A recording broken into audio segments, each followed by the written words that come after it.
오늘 예배는 우리 천국 가신 조영기 목사님을 기리며 추모하는 하나님 앞에 드리는 추도 예배, 추모 예배가 되겠습니다. 어제 제가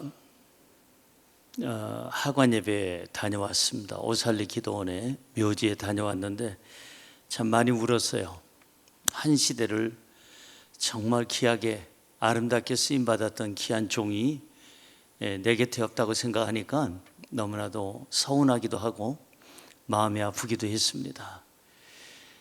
대한민국이 가장 어려울 때 1950년대 이 순복음교회를 세우시고, 그리고 희망이 없던 모든 사람들에게, 가난에 또 어려움에, 경제적인 어려움에 찌들려 있던 우리 대한민국 사람들에게, 또 세계 모든 사람들에게 희망의 메시지를 주어서 용기와 그리고 담대함을 주신 그런 목사님, 전 세계 정말 가장 뛰어난 설교자요, 가장 뛰어난 목회자요, 부흥사요, 훌륭한 분이었습니다. 제 삶에 가장 영향력을 끼친 분 한 분만 들라면, 우리 부모님 빼놓고 한 분만 들라면 아마 조영기 목사님이 제 삶에 가장 큰 영향력을 끼쳐주신 그러한 분이 아닌가 싶습니다. 목사님은 어느 때는 저에게는 아버지같이 대해주셨고, 또 일할 때는 확실하게 분명하게 모든 것을 전달하는 나의 상관이었고, 또 개인적으로 대하면 친구처럼, 그리고 아들처럼, 그리고 동력자처럼 저를 그렇게 대해 주었습니다. 조영기 목사님 모시고 전 세계를 다니면서 가는 곳곳마다 복음을 전할 때 정말 가슴 뿌듯했고 어깨가 저절로 올라갔었고 하나님께 영광이 됐던 그런 시절들 기억하면서 이 귀한 목사님을 어제 보내려고 하니까 너무나도 마음이 아프고 많이 울었습니다.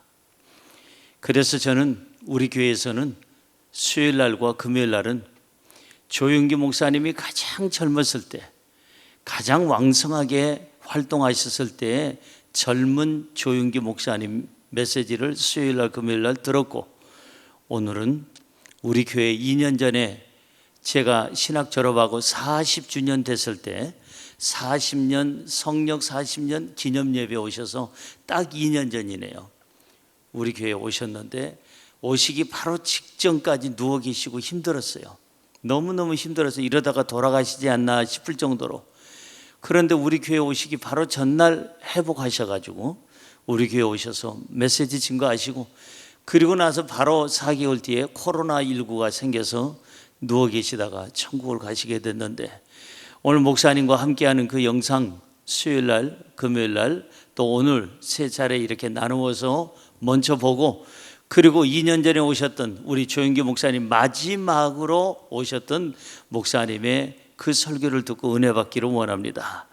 오늘 우리 세계적인 주의 종이요, 설교가요, 세계 최대 교회 당회장이셨던 우리 조영기 목사님과 함께하며 그분을 추모하며 하나님께 드리는 예배가 되겠습니다. 은혜 많이 받으시기 바랍니다. 신승남 목사님이 조금 전에 제 교회 되고, 우리 교회는 순복음 아주 가족교회입니다. 그래서 내가 다시 한번 마음에 굳게 새임질했습니다. 여러분, 이 세상에 제일 좋은 데가 어딥니까? 가정입니다. 가정에는 가족들이 있어 잘나도 다 같이 기뻐해주고, 못나도 다 같이 사랑해주고 위로해주는 따뜻한 곳이 가정입니다. 이 교회가 가족교회로서 이렇게 따뜻한 정을 가지고 이 험악한 세상을 살아갈 수 있는 교회가 된 것을 축하합니다.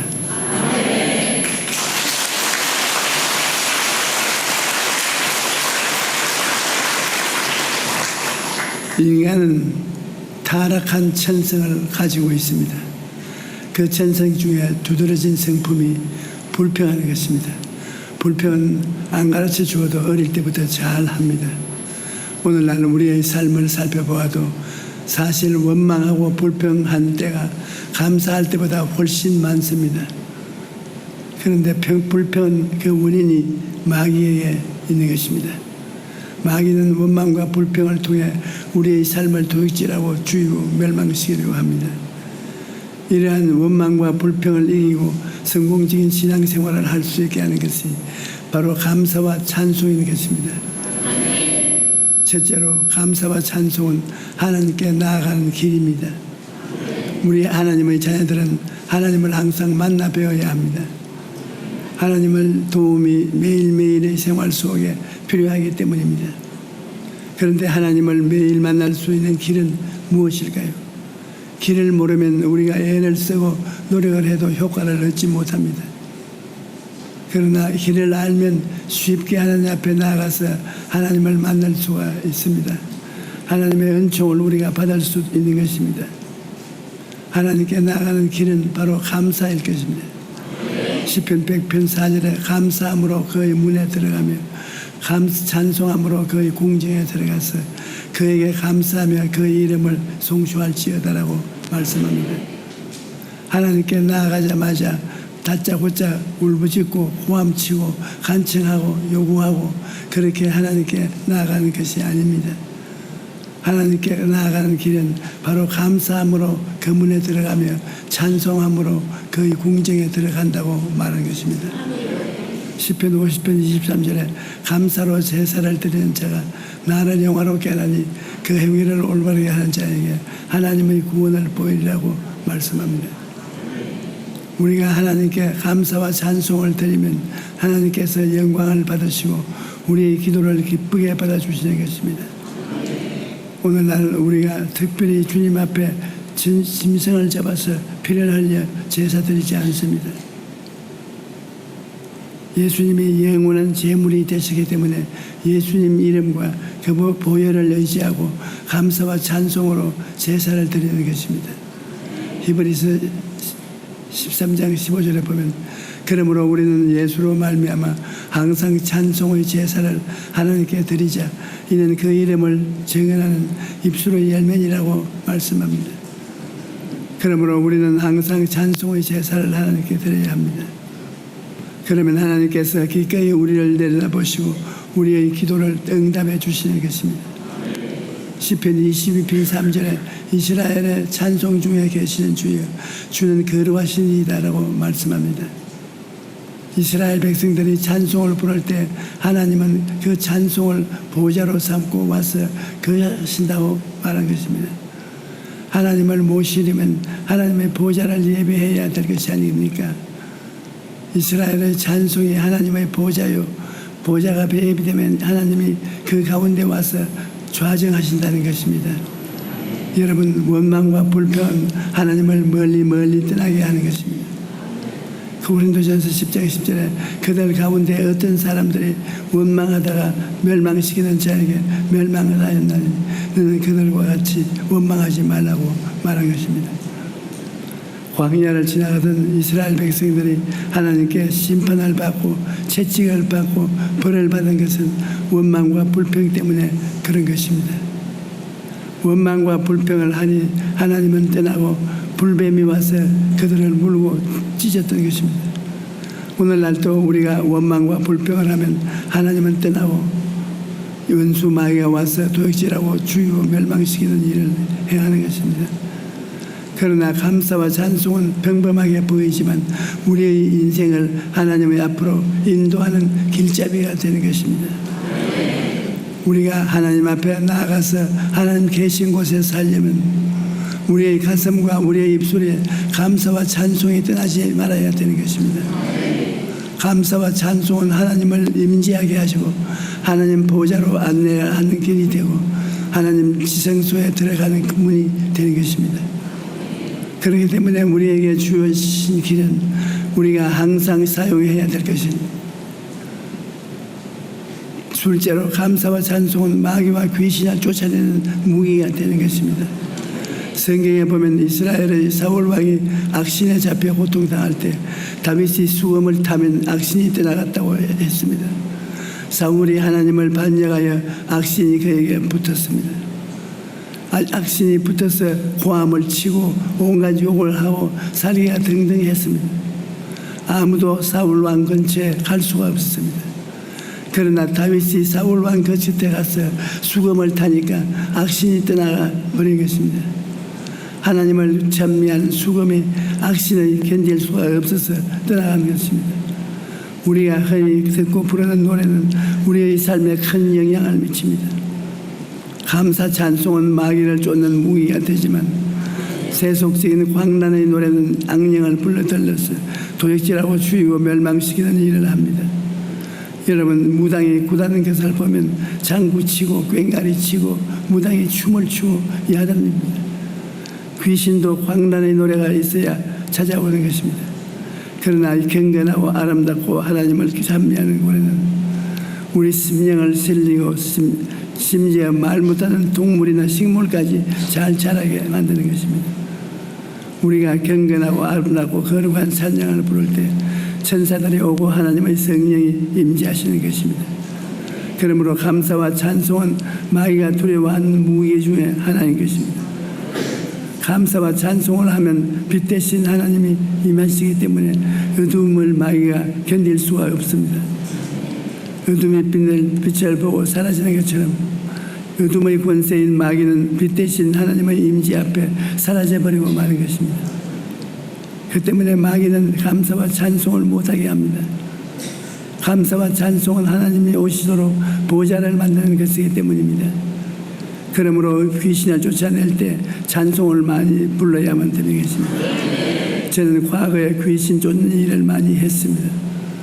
귀신을 쫓아내면 1시간, 3시간, 어떤 때는 6시간씩 계속 기도하다가 좀 쉬었다가 기도하다가 또 쉬었다가 하는데 쉬는 시간에는 찬송을 부릅니다.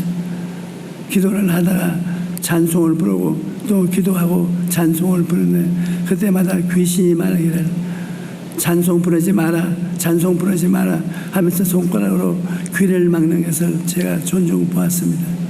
찬송은 귀신을 쫓는데 굉장한 무기가 되는 것입니다. 우리가 감사와 찬송을 드리면 하나님께서 우리를 원수의 손에서 구원해 주시는 것입니다. 시편 18편 3절에 내가 찬송받으실 야훼께 아뢰리니 내 원수들에게서 구원을 얻으리라 라고 말하고 있을 것입니다. 이렇기 때문에 우리가 두세 사람 노래 모일 때마다 감사하고 찬송하고 교회가 모일 때마다 감사하고 찬송해야 되는 것입니다. 그러면 하나님의 성령이 충만해지는 것입니다. 기독교 역사를 통해서 볼 때 언제나 큰 부흥이 왔을 때는 성도들이 모여서 굉장히 감사와 찬송을 많이 불렀습니다. 감사와 찬송이 사라지고 사람들이 모두 다 시무하고 우물하면 교회가 부흥하지 않습니다. 감사와 찬송이 있을 때 하나님 성령이 역사하시고 부흥이 다가오는 것입니다. 셋째로 감사와 찬송은 고난 중에 있을 때 하나님이 역사하시도록 하는 수단이 되는 것입니다. 우리가 깊은 수렁에 빠지고 생각할 수 없는 고통에 빠졌을 때 그때가 바로 감사와 찬송을 드릴 때인 것입니다. 왜 고통당할 때 찬양을 불러야 하는지 하나님이 고통이 필요하기 때문인 것입니다. 고통당할 때 우리가 찬양을 부르고 감사를 하면 하나님이 그를 통해서 우리에게 다가올 수 있기 때문인 것입니다. 예전에 우리 교회 구역장님의 남편이 예수를 믿지 않고 부인이 교회 가는 것도 반대하는 분이 있었습니다. 그런데 그분이 술을 너무 좋아해서 간암에 걸리고 말았습니다. 사태가 너무 악화되어서 병원에서는 더 이상 치료할 방법이 없다고 했습니다. 그런데 그 부인이 구역장이 그 소식을 듣고 하나님께 감사를 드렸습니다. 하나님, 우리 영감님이 이제 회개하고 예수 믿게 되려고 이런 큰 시련이 다가왔으니 감사합니다. 하나님께서 악한 것을 선으로 변화시켜 주실 것을 믿습니다. 남편이 간암으로 혼수 상태에 빠졌으나 이를 통해서 회개하고 구원받게 해주실 것을 감사합니다. 그리고 수요일 예배 때 저에게 손수건으로 들고 왔습니다. 손수건은 왜 가지고 왔냐고 하니까 목사님은 바빠서 직접 병원에 못 오시니까 목사님이 이 손수건에 기도해 주시면 제가 이것을 가지고 가서 죽어가는 남편 위에 얹고 기도하겠습니다. 그래서 제가 그 손수건을 붙잡고 간절히 기도를 해드렸습니다. 그러고 나서 구역장님이 그 손수건을 가지고 병원에 가서 하나님께 많은 감사를 드리고 기도를 했는데 기적이 일어났습니다. 남편이요.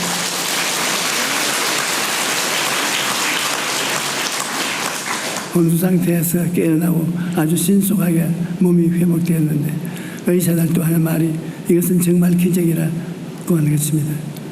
그래서 그 남편이 간암에서 고침을 받고 그때 이후로는 아주 열심히 교회를 나오게 된 것입니다. 여러분, 대개 우리는 고통을 당하면 원망, 불평, 탄식을 합니다. 그러나 그렇게 하면 고통이 더욱 가중되는 겁니다. 왜냐하면 원망과 불평을 통해 마귀를 초청해 들었기 때문입니다. 이스라엘 백성이 여리고성에 들어갔을 때 여리고는 하루에 한 바퀴씩 7일 동안 돌고 7번째 날에는 7바퀴를 돌고 마지막에는 하나님께 감사와 찬송의 고함을 들질렀습니다. 전부 모여서 야훼를 찬송하라, 하나님은 크시도다. 그렇게 고함을 치자 여리고성이 무너지고 만 것입니다. 그들이 엿새 동안 6바퀴를 돌고 7번째 날에 7바퀴를 도는 것은 비유컨대 기도와 같습니다. 우리가 열심히 기도를 하고 난 다음 마지막에 감사의 찬송을 부르면 원수의 신이 허물어지고 마는 것입니다. 우리가 많은 고통과 괴로움을 당할 때 슬퍼하고 탄식하고 눈물을 흘릴 때가 많습니다. 그러나 그러할 때에도 감사와 찬송을 잊어서는 안 됩니다. 여러분, 감사와 찬송에는 놀라운 능력이 있습니다.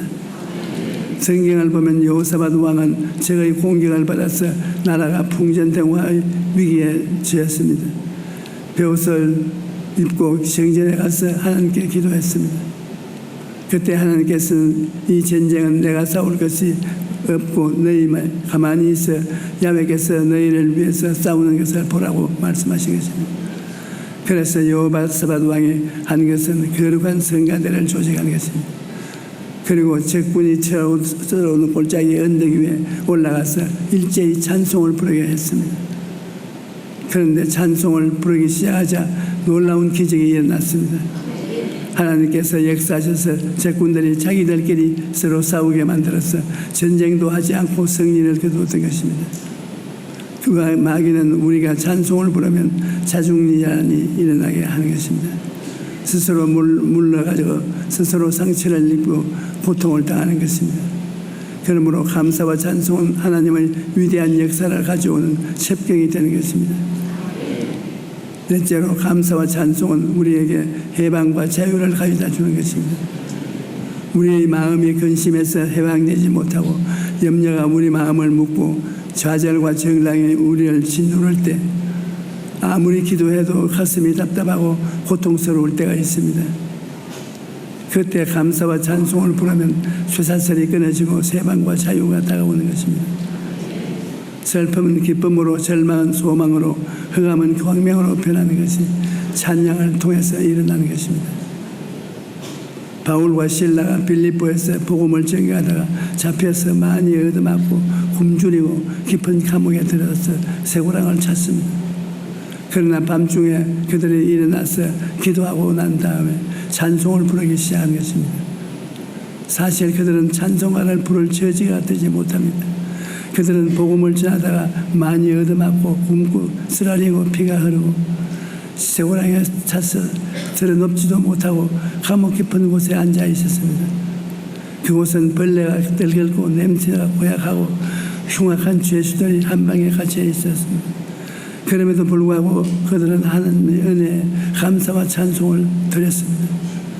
그러지 않고 거대한 지진이 일어나지만 옥토가 뒤흔들리기 시작하고 그들을 묶어있던 쇠고랑이 다 풀려 버리고 만 것입니다. 그들이 감사와 찬송을 드릴 때 하나님의 역사가 일어나서 해방과 자유를 가져온 것입니다.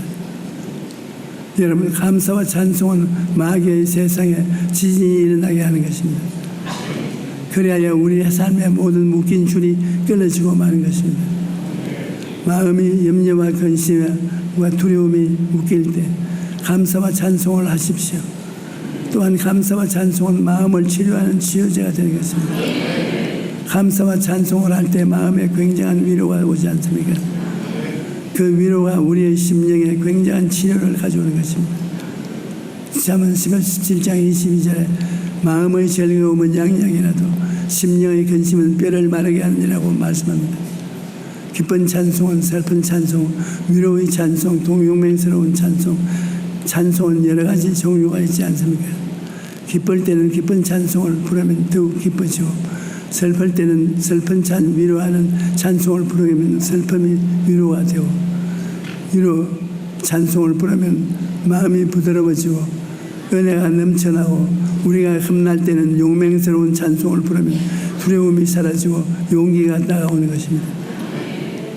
시편 16편 11절에 주께서 생명의 길을 내게 보이시리니 주의 앞에는 충만한 기쁨이요 주의 오른쪽에는 영원한 즐거움이 있나이다라고 말한 것입니다. 감사와 찬송을 통해서 주님 앞에 나아가면 기쁨과 즐거움이 넘쳐나서 우리도 영도 마음도 몸도 치료를 받고 새롭게 되는 것입니다. 저는 외국에서 부귀와 영화를 누리다가 몰락한 사람과 이야기를 나눈 적이 있습니다. 그분은 내게 이런 말을 했습니다.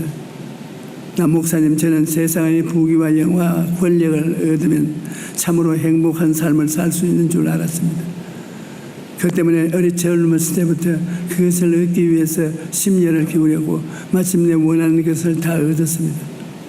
그런데 목사님, 제가 세상 사람들이 부러워하는 부귀와 영화와 권력을 모두 가지고 있을 때 참으로 행복했느냐 하면 그렇지가 못했습니다. 마음에 늘 불안과 초조하고 조금도 행복하지 못했습니다. 저는 참된 행복을 제가 몰락한 후에야 발견했습니다. 예수님은 주주로 모셔드리고 매일매일의 삶을 감사로 받아들이고 기쁘게 사는 요즘의 생활에서 진정한 행복을 느끼고 있습니다. 그렇게 간증하는 것을 들었습니다.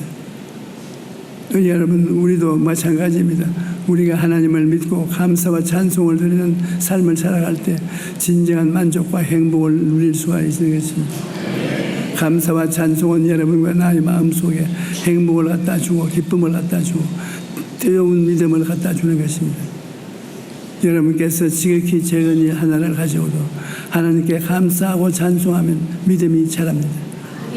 밥 먹는 것 감사하고 건강하게 사는 것 감사하고 가족들 다 함께 모여 사는 것이 감사하고 의식주 문제가 해결되는 것 감사하고 감사로 일일이 하나님께 찬송을 드리면 이것이 하나님에 대한 절대적인 믿음을 산출하는 것입니다. 여러분, 기독교는 찬양과 감사의 종교입니다. 모일 때마다 우리가 감사와 찬양을 하면 그를 통하여 하나님이 임재하시고 일하시고 기적을 행하시는 것입니다. 오늘날 우리에게는 한국의 자유민주주의가 굳건하게 세워가지고 평화와 안정이 오고 교회가 부흥하기를 간절히 사모하고 있는 것입니다.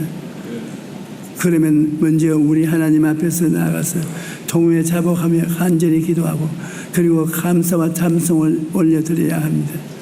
그러나 감사 찬송을 아니라 마음을 다하고 뜻을 다하고 정성을 다하고 진정으로 하나님께 감사하고 찬미하며 예배를 드려야 합니다. 그럴 때 하나님의 성령이 비와 같이 쓰러지죠. 하나님의 영광이 우리 가운데 넘쳐나게 되고 하나님의 기적이 충만한 성인의 삶을 살게 되는 것입니다. 할렐루야. 감사와 찬송을 부른다는 것은 마음에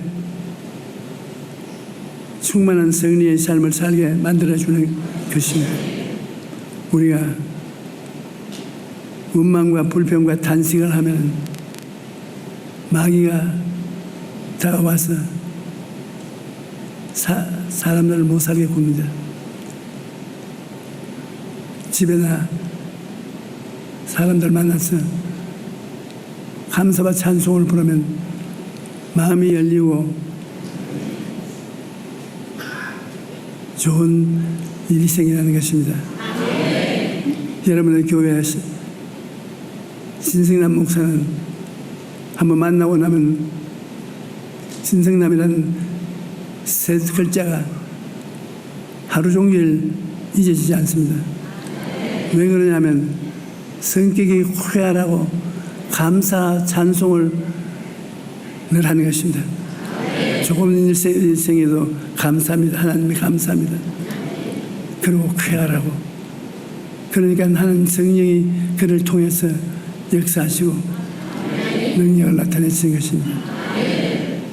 제일 처음에 이 교회 부임에 왔을 때 교회가 빚더미 위에 앉아있고 교회가 들기까지 않았습니다. 나는 아주 마음에 걱정을 했습니다. 내 제자들이 어려운 일을 당하면 도와달라고 제게 오는 것입니다. 우리 제자들의 짐이 내 짐이 돼요. 그래서 신성한 목사님이 또 나에게 도와달라고 오지 않나 그랬는데, 아무리 있어도 도와달라고 하잖아요. 희한한 일이다. 그래서 보니까 목회자가 목회를 하면서 여러분이 도움을 주어야 목회할 수 있는 것입니다. 월급을 받아야 목회를 할 수 있는데 월급도 반조각만 받고 다 교회 내버리고 열심으로 기도하고 신방하고 하나님께 가까이 나가서 살게 되면 이 교회에 들어오면 성령이 임재하시고 하나님이 계신 것입니다. 지금도 이 자리에 하나님이 와서 계십니다. 성령은 보혜사라고 합니다. 보혜사는 하나님께 보냄을 받아서 그곳에 와서 항상 같이 있으면서 도와주는 분이 보혜사인 것입니다. 그 보혜사가 이 교회에 와 계십니다. 그러므로 오늘 우리가 기도하면 하나님은 그 기도를 들으시고 그 기도로 말미암아 믿음을 주시고 기적을 내주시는 것입니다. 우리가 이 세상에 외롭고 고독하게 사는 것이 아니라 하나님을 믿고 하나님 품에 안겨서 살면은 좋은 일이 생기는 것입니다. 찬송을 많이 하고 기도를 많이 하는 사람은 언제나 하나님 품 속에 들어가서 살게 되는 것입니다. 여러분, 하나님을 찬미하고 하나님께 감사를 드려서 하나님의 도우심을 늘 받기를 바랍니다.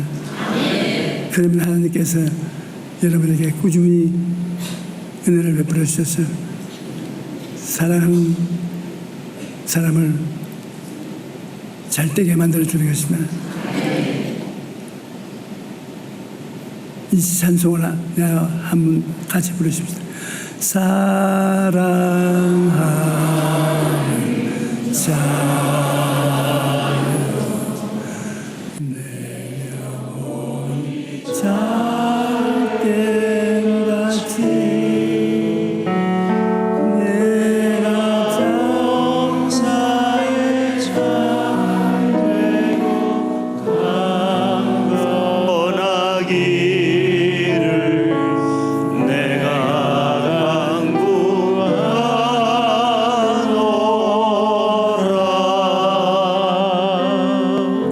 여러분, 병들어서 아프신 분 하나님이 오늘 강건하기를 강구합니다. 일어나서 아픈 데 손을 던지십시오. 병든 사람은 일어나서 아픈 데 손을 던지십시오. 병이 없는 사람이 없지 않습니까? 우리가 하나님 믿는 사람은 건강해야 되는 것입니다. 제가 기도할 때 믿음으로, 마음속에 믿음으로 여러분이 기도를 받아들이시기 바랍니다. 하나님 아버지, 하나님의 자녀들이 오늘 하나님 성전에 나와서 하나님을 기뻐하고 하나님의 예배를 드리고 감사와 찬송을 드리고 하나님께 간구한 기도를 드립니다. 자식이 고통에 일이자면 아버지가 어머니에게 가서 호소하는 것처럼 우리를 만들어주신 아버지에게 와서 오늘 호소하오니 아버지께서 하늘 문을 여시고 성령을 부어서 한 사람도 빠짐없이 다 병이 낫게 도와주시옵소서. 너희 원수 마귀야, 너는 우리 성도들의 몸에서 떠나갈지어다. 이곳에 머물러 있지 말라. 하나님의 빛이 너를 태울 것이고 하나님의 빛이 어두움을 없애버릴 것이니 너는 하나님 앞에서 그 이름의 권세를 받아 도주하고 말 것이다. 하나님의 권세를 받은 우리 성도들은 너를 명하노니 너는 우리를 떠나가라. 모든 병은 마귀가 가져오는 것이 너희 마귀는 떠나가고 하나님의 성령이 우리에게 건강을 주시옵소서. 하나님 성령이 보혜사로 오셔서 우리를 건강하게 만들어 주시고 우리를 기쁘게 만들어 주시고 우리에게 평안을 주십니다. 하나님 아버지여, 성령이 주시는 이 은혜를 받았고 우리는 하나님께 감사하고 찬양합니다. 하나님, 우리 아버지, 우리 성도들 가운데 수고하고 무거운 짐을 진 자도 있습니다. 예수님께서 수고하고 짐진 자들아 내게로 오라, 내가 너희를 쉬게 하라고 말씀하셨는데 하나님은 천지를 지으신 하나님이라 못하는 것이 없습니다. 그러므로 우리가 하나님을 믿사오고 하나님께 오늘 기적을 바라고 의지하오니 하나님께서 기적을 허락하여 주시옵소서. 문제가 다 해결되고 온전한 기쁨과 즐거움과 행복이 다가오게 도와주시옵소서. 하나님 아버지, 가정의 자녀들을 기르는 우리 부모들은 자녀들이 잘 되고 모든 것에 승리하고 건강하고 영광이 넘치도록 자라나기를 원하는 것입니다. 하나님께서 그렇게 은총과 축복을 주시옵소서. 우리 성도들 들어오며 나가며 복을 받게 도와주시옵소서. 영혼의 잘됨같이 범사의 잘됨에 강건하고 생명을 얻되 풍성히 얻게 도와주시옵소서. 오늘 이 자리에 기적이 일어나게 도와주시옵소서. 오 하나님이시여, 오늘 이 자리에 성령을 부어주시옵시고 아픈 데가 다 낫게 도와주시옵소서. 예수 이름으로 축복합니다. 아멘. 항상 의지롭고 머리가 아픈 사람이 오늘 하나님 낫게 해주시옵소서. 가슴이 답답하고 심장이 나쁜 사람이 오늘 고침을 받습니다. 목뼈가 아파서 목을 잘 움직이지 못하는 사람이 고침을 받았습니다. 마음에 늘 우울하고 슬픈 마음을 가지고 있는 사람, 오늘 마귀가 쫓겨나고 그 기쁨이 들어오게 되었습니다.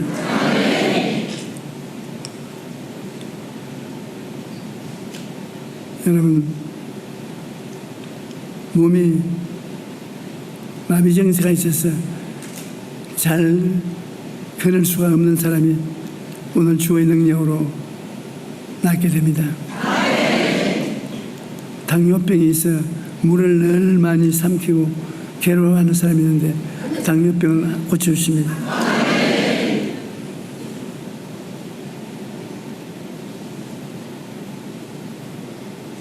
신장염으로 고생해서 몸이 퉁퉁 붓고 괴로운 사람인데 신장염이 시간에 하나님의 고침을 받습니다.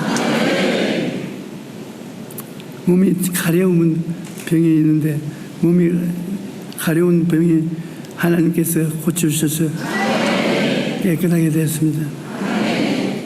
불민적으로 잠을 잘 못 자는 사람이 하나님 앞에 이제 잠을 잘 자게 되었습니다.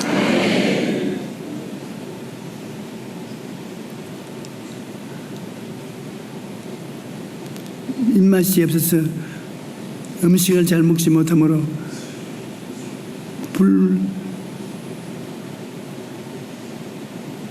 좋지 않은 건강을 가지고 있습니다. 하나님이 이 분에게 건강을 허락하여 주시는 것입니다. 하나님께서 오늘 여러분에게 치료를 주시는데 하나님이 마음에 치료를 주시는 믿음이 들어올 때 확실히 믿으십시오. 그러면 여러분 건강할 수 있습니다.